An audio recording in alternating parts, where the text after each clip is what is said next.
लखमापूर येथील Sai international school and junior college व silver zone foundation Delhi यांच्या संयुक्त विद्यमाने घेण्यात आलेल्या गणित, विज्ञान व इंग्रजी ऑलिम्पियाड परीक्षेमध्ये Sai international school and junior कॉलेजच्या विद्यार्थ्यांनी उत्तुंग भरारी घेतली।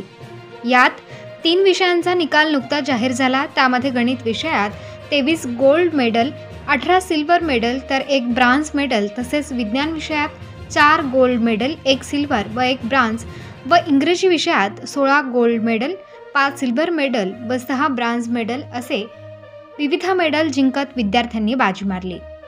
शाळेचे संस्थापक अध्यक्ष ॲडव्होकेट शशिकांत अहिरे यांनी विद्यार्थ्यांचे कौतुक करताना म्हटले की अशा विविध स्पर्धा परीक्षांच्या माध्यमातून विद्यार्थ्यांच्या कलागुणांना वाव मिळत असतो आणि यासाठी आम्ही नेहमीच विविध उपक्रम राबवत असतो। विद्यार्थ्यांच्या यशासाठी शाळेच्या मुख्याध्यापिका रोशनी अहिरे, उपमुख्याध्यापिका सोनल हरपळे तसेच शिक्षक रामचंद्र शिरोळे यांच्यासह सर्व शिक्षकांचे या विद्यार्थ्यांना मोलाचे मार्गदर्शन लाभले आहे।